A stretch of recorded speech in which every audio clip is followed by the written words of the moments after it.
सावन का माह के लिए जाने गोमुख के अद्भुत रहस्य। गोमुख का मार्ग बहुत विकट है।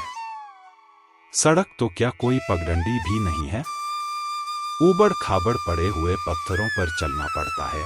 वैसे अब कुछ दूर तक मार्ग बन गया है। चीडवासा से होकर गोमुख पहुंचा जाता है। बर्फ के गलने से गंगा का जल उत्पन्न होता है। यहाँ जल का वेग अति तीव्र होता है। जिस ग्लेशियर से गंगा जी निकली हैं, वह प्रतिवर्ष कम होता जा रहा है। गंगा जी के उद्गम स्थान पर बर्फ का ग्लेशियर लगभग 100 फुट ऊंचा और आधा मील चौड़ा था। इसकी लंबाई का अनुमान नहीं लगाया जा सकता, क्योंकि यहाँ बड़े बड़े पर्वत खड़े हैं, जो एक तरफ से बद्रीनाथ से जुड़े हैं तो एक तरफ से केदारनाथ से।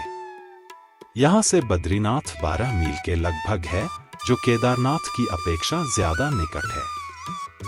यहाँ से केदारनाथ का मार्ग 15 मील है, परंतु इस मार्ग को खोजना अत्यंत कठिन है। परंतु कोई गुप्त मार्ग यहाँ केदारनाथ के लिए अवश्य है। यहाँ से अदृश्य नगरी सिद्धाश्रम स्तवन 3-4 मील पर ही स्थित है, परंतु साधारण जनमानस को दिखाई नहीं दे सकता। यहाँ जब वृक्ष नाम मात्र के दिखलाई देने लगे तो समझ लें कि सिद्धाश्रम निकट ही है। नंदवन के निकट, जिसके उत्तर में गंगा ग्लेशियर है, तो दक्षिणी भाग में शिवलिंग पर्वत।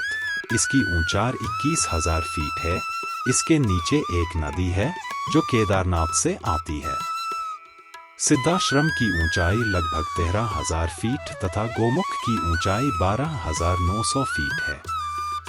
नंदवन से होकर जाने पर मार्ग में चौखंबा पर्वत मिलता है। नंदवन से होकर जाने पर गोमुख और सिद्धाश्रम क्षेत्र सामने ही दिखते हैं। यहाँ का मार्ग अत्यंत दुर्गम और फिसलन भरा है। चारों तरफ बर्फ ही बर्फ दिखलाई पड़ती है। गोमुख का अर्थ भोजपत्र के जंगल से होते हुए गोमुख मिलता है। गोमुख के बारे में किंवदंतियां प्रसिद्ध हैं कि गंगा की हिमधारा के ऊपर जो पर्वत है, इस सबको संयुक्त रूप से मिलाकर गाय के मुख के समान जो आकृति बनी है, इसे ही गोमुख कहते हैं। कोई कहता है कि जिस स्थान से गंगा जी निकली है, वो स्थान गोमुख की भांति बना हुआ है। परंतु विचार करें कि वेद में पृथ्वी को गो भी कहा गया है। निघुंट में पृथ्वी के 22 पर्यायवाची दिए गए हैं। इसमें गो शब्द भी आता है। इसलिए गो नाम पृथ्वी का है और पृथ्वी का मुख फाड़कर गंगा जी का उद्गम हुआ है। गंगा के ऊपर का भाग आधा मील तक हिम से आच्छादित है। इसे हिमधारा भी कह सकते हैं।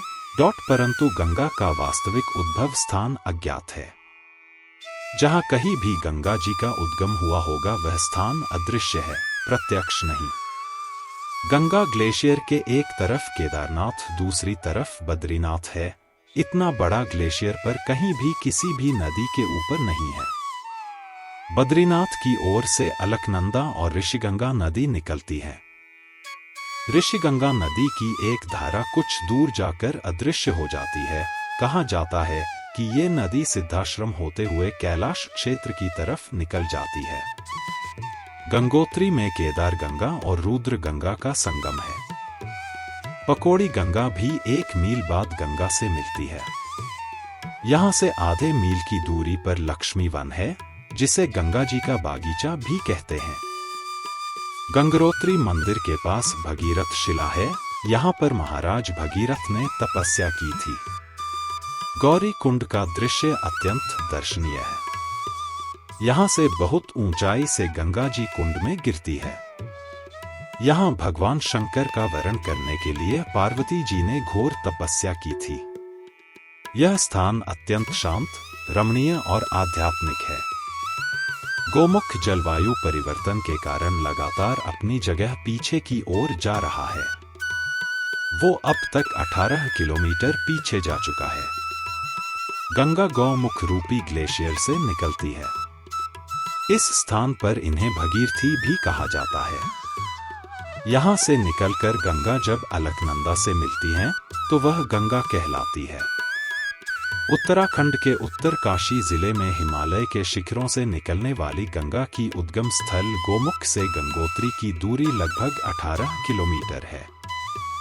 गंगोत्री स्थित गौड़ी कुंड को देखने से लगता है कि शिव जी ने निश्चित ही अपनी विशाल जटाओं में गंगा को बांध लिया है। गौड़ी कुंड के इस दिव्य दृश्य को देखकर दर्शक आनंद विभोर हो जाता है। गौमुख को देखने से ऐसा लगता है जैसे देवाधिदेव महादेव ने अपनी स्वर्णिम जटा को गोल में घुमाकर इस गौड़ी कुंड में एक लट से गंगा को इस कुंड में निचोड़ दिया है। यहाँ से पहाड़ों के सीना को चीरती हुई आगे की ओर बढ़ती है और यहाँ इसे भागीरथी के नाम से पुकारा जाता है। वैसे देवप्रयाग में 7 नदियों की धारा मिलकर गंगा बनती है। इन सब श्रेष्ठ जीवनदायिनी देव नदियों के नाम क्रमशः भागीरथी, जाह्नवी, भीलगंगा, मंदाकिनी, ऋषिगंगा, सरस्वती और अलकनंदा है। ये सभी देव नदियां देवप्रयाग में आकर मिलती हैं। गोमुख पर लगातार रिसर्च करने वाले वैज्ञानिकों के अनुसार ग्लेशियर का एक टुकड़ा टूटने के कारण गोमुख बंद हो गया है।